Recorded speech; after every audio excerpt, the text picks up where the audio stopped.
अस्सलाम वालेकुम। क्या मेरी बहनों आप जानती हो आखिर बीवी खदीजा ने फरिश्ते जिब्रील को देखकर सर का दुपट्टा क्यों हटा दिया? जब हुजूर सल्लल्लाहु अलैहि वसल्लम की उम्र 40 साल हुई तो अचानक आपके साथ कुछ अजीबोगरीब चीज़ें होने लगी। वो इस तरह की, जब भी आप बाहर घूमने जाते तो रास्ते के हर पेड़ और पत्थर आपको सलाम करते।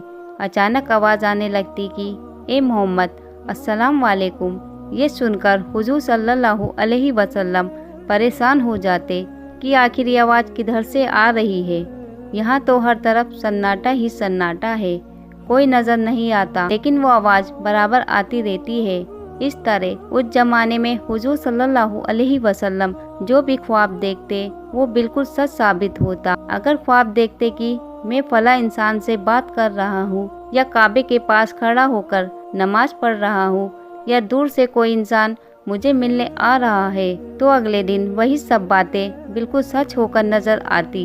ये सब देख आप सल्लल्लाहु अलैहि वसल्लम बहुत परेशान थे कि आखिर ये मेरे साथ क्या हो रहा है।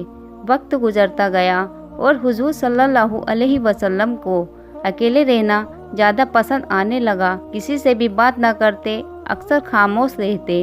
उन दिनों अक्सर हुजूर सल्लल्लाहु अलैहि वसल्लम मक्का से थोड़ी दूर एक पहाड़ पर बनी गारा में चले जाते और कई कई दिन वहीं गुजारते। आप सल्लल्लाहु अलैहि वसल्लम कई दिनों का खाना लेकर उस गार में चले जाते और वहां पर बैठकर सोचा करते कि आखिर इस दुनिया को किसने बनाया, ये कायनात का सारा निजाम कैसे चल रहा है। एक दिन दोपहर के वक्त हुजूर सल्लल्लाहु अलैहि वसल्लम उस गार में बैठे सोच रहे थे कि तभी अचानक आसमान की तरफ से एक बड़ी अजीब सी चीज नीचे को उतरती नजर आई। वो चीज बहुत तेजी से उड़ते हुए कार के पास आकर खड़ी हो गई। वो चीज हजरत जिब्रील अलैहिस्सलाम थे, जो कि आप सल्लल्लाहु अलैहि वसल्लम के पास पहली वही लेकर आए थे।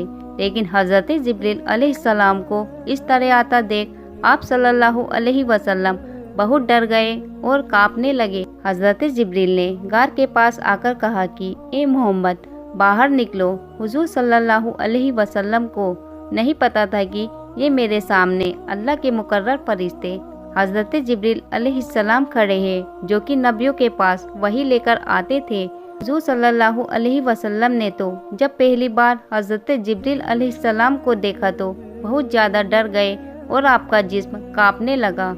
हुजूर सल्लल्लाहु अलैहि वसल्लम जैसे ही गार के बाहर निकले तो हजरत जिब्रील ने पीछे से आपको पकड़ लिया और गर्दन के बीच अपनी कोहनी रखकर बहुत तेज दबाया और कहने लगे कि ए मोहम्मद, पढ़ो। ये सुनकर हुजूर सल्लल्लाहु अलैहि वसल्लम बहुत घबरा गए और डरते हुए कहने लगे कि मैं पढ़ना नहीं जानता। लेकिन हजरत जिब्रील ने अगली बार और तेज गर्दन दबाई और कहा कि ए मोहम्मद, पढ़ो। तो हुजूर सल्लल्लाहु अलैहि वसल्लम ने दूसरी बार भी वही जवाब दिया कि मुझे पढ़ना नहीं आता, मैं उम्मी हूँ। जब अल्लाह के रसूल ने इस बार भी वही जवाब दिया तो हजरत जिब्रील ने तीसरी बार हुजूर सल्लल्लाहु अलैहि वसल्लम को इतनी तेज़ दबाया कि अल्लाह के रसूल फरमाते हैं कि मुझे उस वक्त ऐसा महसूस हुआ कि जैसे मेरी जान निकल जाएगी। और फिर हजरत जिब्रील ने कहा कि ए मोहम्मद, पढ़ो। हजरत जिब्रील ने तीसरी बार हुजूर सल्लल्लाहु अलैहि वसल्लम को दबाए तो इस वक्त अल्लाह की तरफ से एक तजल्ली हुजूर सल्लल्लाहु अलैहि वसल्लम की तरफ आई और आपके जिस्म में शामिल हो गई। वो तजल्ली एक ऐसी ताकत थी कि जिसकी वजह से हुजूर सल्लल्लाहु अलैहि वसल्लम वही के बोझ को बर्दाश्त कर लेते। वरना कुरान में अल्लाह ने फरमाया है कि अगर इस इंसान को हम पहाड़ पर भी नाजिल कर देते तो शायद पहाड़ भी इसे बर्दाश्त न कर पाता और रेजा रेजा होकर ख़त्म हो जाता। लेकिन अल्लाह ने हुजूर सल्लल्लाहु अलैहि वसल्लम का दिल ऐसा मजबूत बना दिया था कि आप सल्लल्लाहु अलैहि वसल्लम आराम इस कुरानी वही के बोझ को बर्दाश्त कर लेते। इसलिए जब हज़रत जिब्रील अलैहिस्सलाम ने तीसरी बार हुजूर सल्लल्लाहु अलैहि वसल्लम को दबाया और अल्लाह की तजल्ली आपके दिल में शामिल हो गई तो अल्लाह के रसूल ने पढ़ना शुरू कर दिया। और फिर हज़रत जिब्रील ने सूरह इक़रा विश्व की 5 आयत पढ़कर सुनाई कि जिनका मतलब है कि ए मोहम्मद, पढ़ो उस अल्लाह के नाम से कि जिसने सारी कायनात को बनाया और इस इंसान को खनखनाती मिट्टी से पैदा किया।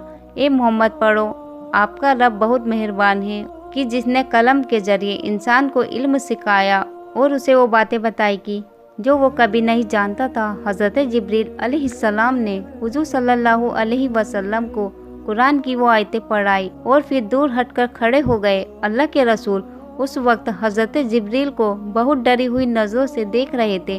اچانک حضرت جبریل علیہ السلام پھر سے آسمان کی طرف اڑنے لگے۔ یہ دیکھ کر حضور صلی اللہ علیہ وسلم اور زیادہ ڈر گئے اور جلدی سے گھر کی طرف چل دیے۔ اس وقت وہاں پہاڑ پر کوئی بھی نہیں تھا، ہر طرف سناٹا ہی سناٹا تھا۔ دوپہر کا وقت تھا اور آسمان پر سورج چمک رہا تھا۔ ایک معصوم سا انسان اس ویران علاقے میں کھڑا کانپ رہا تھا، کوئی اسے سہارا دینے والا نہیں تھا۔ اس انسان کو نہیں پتا تھا کہ آخر یہ فرشتہ کون ہے اور میرے پاس کیوں آیا ہے، لیکن شاید اب دنیا کی تقدیر بدلنے کا وقت آ چکا تھا اور اللہ بھی اپنے اس پیارے نبی سے مخاطب ہو رہے تھے کہ جن کے لیے ساری کائنات کو بنایا گیا۔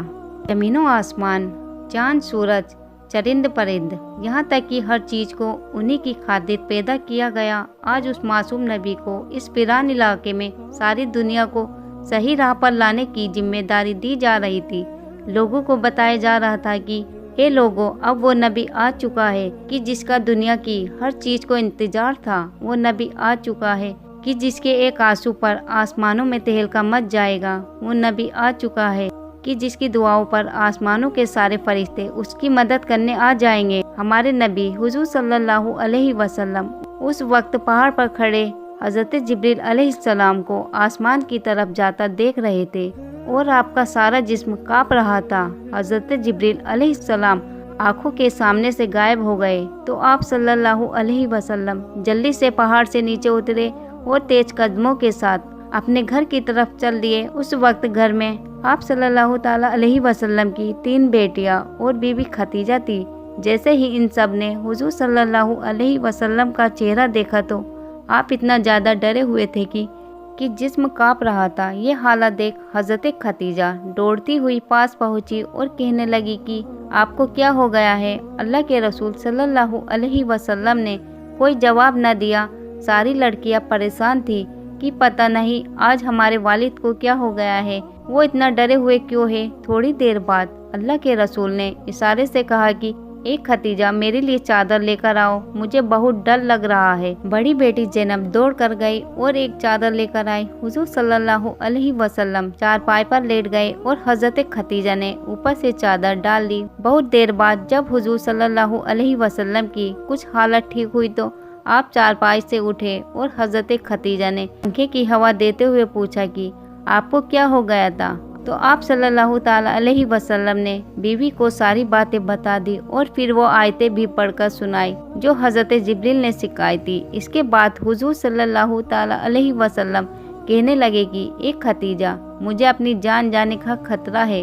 تو یہ سن کر حضرت ختیجہ کہنے لگی کہ ایسا ہرگز نہیں ہو سکتا کہ میں اللہ کی قسم کھا کر کہتی ہوں کہ اللہ آپ کی عزت کو کبھی داغدار نہیں کرے گا، کیونکہ آپ غریبوں کا سہارا بنتے ہیں، بھوکوں کو کھانا کھلاتے ہیں، یتیموں کی کفالت کرتے ہیں اور پریشان لوگوں کی مدد کرتے ہیں، تو آپ کا اللہ آپ کو کبھی ضائع نہیں ہونے دے گا۔